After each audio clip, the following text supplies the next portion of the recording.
안녕하세요. 참이에요.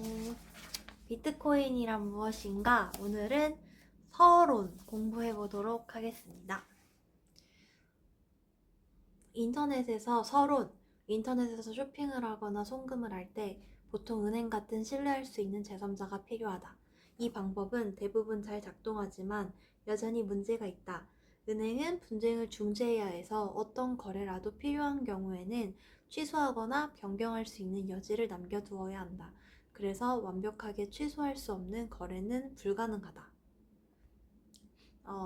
저희가 인터넷에서 쇼핑을 할 때 그 중간, 신뢰할 수 있는 제3자가 필요한데 그 은행이든 중간에 제3자든 어떠한 분쟁이 있는 경우에 그거를 이제 처리할 수 있어야 되니까 이 거래를 취소하거나 변경할 수 있는 조치가 모두 다 있다는 거예요. 그러니까 취소 불가능한 그런 완전한 거래를 이제 은행 이렇게 제3자가 있는 상황에선 이룰 수 없다. 네. 중재 비용은 거래 비용을 높이고 소액 거래를 어렵게 한다. 또한 다운로드 같은 한 번 제공하면 돌이킬 수 없는 서비스에 걸맞는 취소할 수 없는 결제를 제공하기 어렵다. 이런 이유로 신뢰의 필요성은 더 커진다. 뭔 얘기냐면 완벽하게 취소할 수 없는 거래가 이제 불가능하기 하고 또 중간에 이제 은행이 끼기 때문에 중간에 중재하는 그 이제 중재 당사자한테 돈을 줘야 될 거잖아요. 그래서 중재 비용도 올라가고 또 최소 거래할 수 있는 거래 금액도 이제 커진다. 네. 또 이제 디지털 다운로드 같은 이제 디지털 자산 같은 경우에는 한번 다운로드 받으면은 그걸 돈을 이제 회수를 했다고 해도 그거를 회수하기 어려운데 그러니까 취소 불가능한 그런 자산인 거잖아요. 근데 이제 이런 서비스에서도 그에 걸맞게 취소할 수 없는 결제를 제공하기가 어렵다는 내용입니다.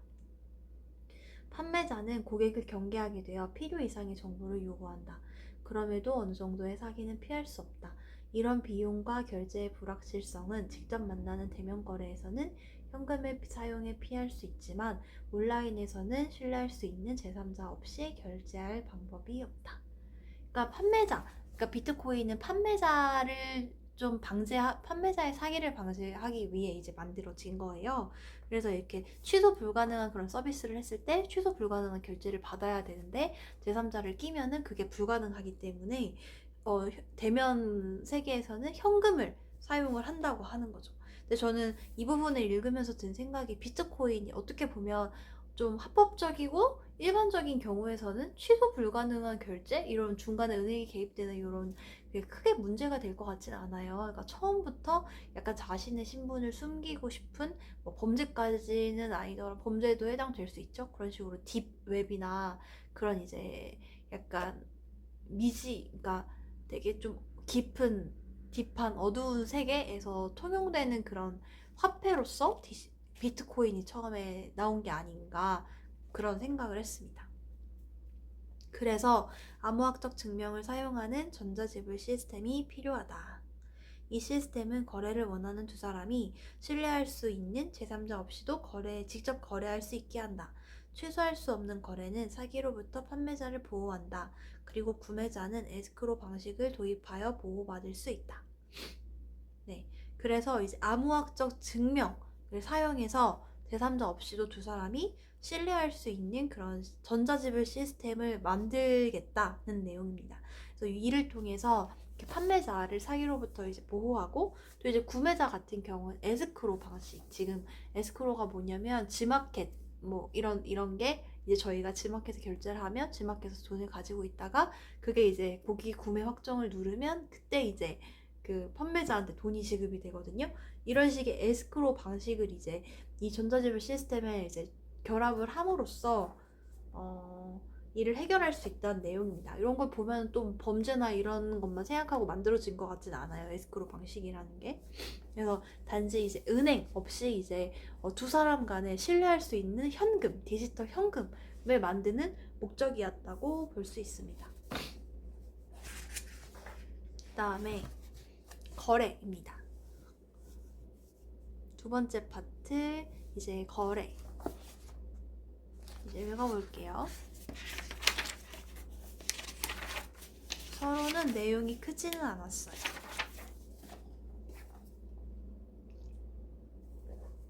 전자화폐는 전자서명이 마치 체인처럼 연결된 일련의 기록이라고 할 수 있다. 코인 소유자는 코인을 보내기 위해 두 가지 정보를 전자서명으로 묻는다. 하나는 이전 거래의 시값이고 다른 하나는 다음 소유자의 공개키이다. 이렇게 서명된 정보는 코인의 끝에 추가되고 코인은 다음 소유자에게 전송된다. 수취인이 이 코인을 받았을 때 이전 소유자가 정상적으로 소유권을 넘긴 것인지 확인해야 한다. 이를 위해 해당 전자서명을 검증하면 된다. 네. 전자화폐는 전자서명이 마치 체인처럼 연결된 일련의 기록이다. 저희 이전에 공부할 때 이제 그러니까 모든 거래들이 블록에 이제 기록이 되는데 이 블록이 다음 블록이 생성이 될 때 이 블록의 값을 가져가고 또 다음 블록이 생성될 때 이 블록의 값이 또 이제 들어가고 하면서 모두 다 연결이 되어 있다고 했잖아요. 근데 이 연결에 이제 본인이 정당한 소유자라는 이제 전자서명이 추가가 되는 거예요. 그래서 전자화폐, 비트코인은 전자서명이 마치 체인처럼 연결된 일련의 기록이다 라는 뜻입니다. 그래서 이렇게 연결되는 정보, 그러니까 전자서명으로 내가 정당한 소유자임을 증명을 하는 거잖아요. 그 전자서명을 하는 내용이 이제 두 가지가 있는 거예요. 첫 번째는 이전 거래 해시값, 그러니까 이제 화폐가 이전에 거래한 내용이 있을 거잖아요. 그 해시값에다가 또 이제 보낼 사람, 그러니까 새로 받는 사람의 주소, 여기에 보내는 사람이 자기의 전자서명을 하는 거죠. 그래서 이전 블록 값을 인증을 하면서 다른 사람한테 보낼 주소를 갖다가 내가 이렇게 인증을 하면 내가 다른 사람한테 보내는 게 맞아, 이렇게 이제 인증을 하는 게 되겠죠. 그래서 요거를 이제 코인의 끝에 추가한 다음에, 그러니까 코인의 끝에 이제 보내는 사람이 이전 거래 값과 또 새로 보내는 사람이 주소를 묶어가지고 전자서명해서 이 코인을 다음 소유자에게 전송을 해요. 그러면은 이 소유자는 나한테 정상적으로 소유권이 넘어온 게 맞아? 라고 이제 할 때 전자서명을 검증하면 된다 라는 뜻입니다.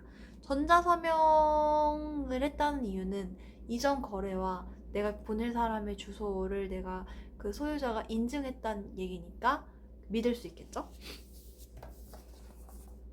하지만 문제는 수취인이 이전 소유자 중 누군가가 이중 지불을 하지 않았다는 것을 확인할 수 없다는 점이다. 전통적인 해결책은 신뢰할 수 있는 제3자인 중앙기관이 모든 지불을 확인하는 것이다.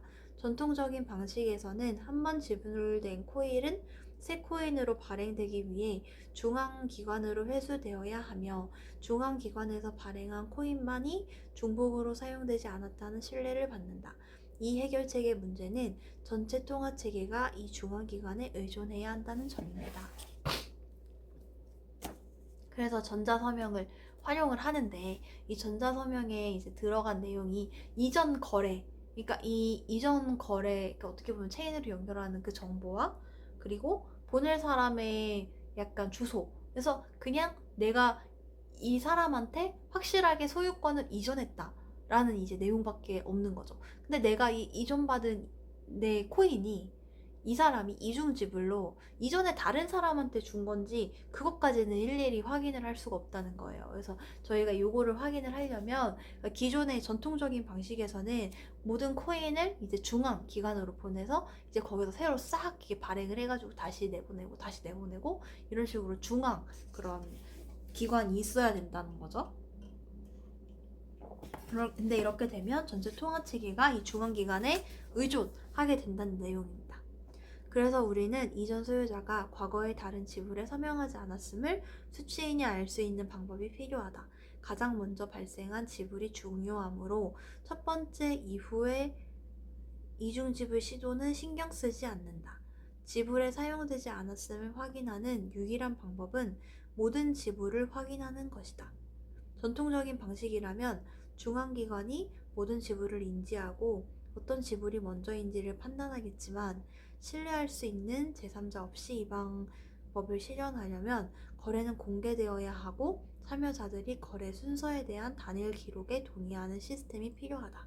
수치에는 거래마다 과반수의 노드들이 해당 거래가 처음으로 수신된 거래라고 동의했다는 증거를 필요로 한다. 여기서 이제 반복되는 처음으로 수신된 거래란 얘기는 이중 지불되지 않았고 정당한 거래라는 얘기입니다. 그래서 저희가 어쨌든 지금 요 방식은 소유자가 과거에 다른 지불에 서명하지 않았음을 그러니까 이게 이중 지불되지 않은 코인이라는 그거를 수취인이 어떻게 이제 알게 하느냐. 그러면은 이게 어떻게 알게 하느냐라고 보면 이 거래의 모든 거래 내용을 보면 알 수 있는 거죠. 그쵸? 근데 원래 전통적인 방식으로는 그 중앙기관에서 이 모든 데이터를 보고 시간 순서대로 봐서 꽉 집어가지고 이게 이중지불이야 나 아니다 이런 식으로 이제 검증을 할 수 있겠지만 지금 요거는 이제 사람과 사람 간의 P2P 방식의 전자화폐잖아요. 그래서 이를 이제 구현하기 위해서 거래를 모두 공개하고 또 이 거래 순서를 시간 순서에 맞게 그 기록을 하는 단일 기록 시스템. 그러니까 모든 기록을 시간 순서에 맞춰 다 기록을 해놓고 또 그 거래마다 과반수 이상의 노드들이 이게 처음으로 수신된 거래가 맞아 이런 식으로 인증을 한다면 믿을 수 있겠죠. 그럼 이중 지불이 되지 않았다는 확신을 할 수 있겠죠. 이런 식으로 문제를 해결한다는 내용입니다. 마지막으로 타임스탬프 서버 설명드리겠습니다. 저는 이 부분인 내용이 제일 재밌었어요. 우리가 제안하는 방법은 타임스탬프 서버를 사용하는 것이다. 이 서버는 데이터를 시간 순서대로 기록하고 이를 증명하는 역할을 한다. 타임스탬프 서버는 여러 거래 정보가 담긴 블록을 해싱하여 고유한 코드로 변환하고 이 코드를 신문이나 인터넷 게시판에 올리듯 비트코인 네트워크상에 널리 퍼뜨린다. 이렇게 하면 그 데이터가 그 시간에 존재했음을 증명할 수 있다. 새로 추가되는 타임스탬프는 이전 타임스탬프를 포함한 체인을 형성하기 때문에 새로 추가된 타임스탬프는 이전 타임스탬프가 변경되지 않았음을 확실하게 보장한다. 이 내용보다 이 책에 그 들어있는 설명 내용이 좋았어요. 네, 한번 이 설명을 다시 한번 이제 말씀드리면 타임스탬프 서버는 그 이제 진짜 존재하는 그런 서버는 아니에요. 그냥 거래 순서와 시간을 기록하는 그런 방식, 시스템이라고 말씀드릴 수 있고요. 초단위 계산 기록으로 이제 된다고 하는데 일단 거래가 발생을 해요. 그러면은 그 이제 같은 시간 있죠. 같은 초 단위로 발생한 거래들을 모아요. 모아서 이제 이거를 모은 그 모든 거래를 해시 함수로 처리해서 그 이제 블록을 해싱을 해요. 해싱을 하고 근데 이 해싱을 하는 게 그러니까 동일한 초에 발생한 거래들을 모아서 해싱을 하는 거예요. 그러면은 초마다 그 해시 값이 나오겠죠? 블록이 나오겠죠? 이 블록을 연결을 하는 겁니다. 이게 그 뭔 말이냐면 블록체인이 블록들이 연결된 그런 이제 체인이잖아요. 근데 이 블록들이 초 단위로 생성이 되는 것 같아요. 그래서 같은 시간에 발생한 블록들이 모여서 여기 이제 묶여가지고 이제 블록으로 이제 연결이 되는 거죠. 이 블록들은 이전에 그 타임스탬프 이전에 생성된 그 값을 가지고 있으니까 그 어떻게 보면은 이 블록이 생성이 많이 될수록 위변조가 어렵다고 저희가 생각할 수 있는 거죠. 그리고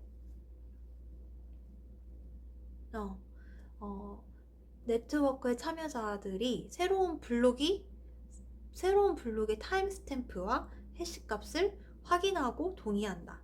그리고 다수의 노드가 동의하면 블록이 체인에 추가된다. 이런 방식으로 이제 그 이중지불 문제를 해결을 하고 있습니다. 여기까지예요. 점점 어려운데 뭐 처음만에 다 이해할 수는 없으니까요. 근데 처음에 그냥 막연하게 생각했던 것보다는 훨씬 디테일하게 들어오니까 재밌습니다. 안녕.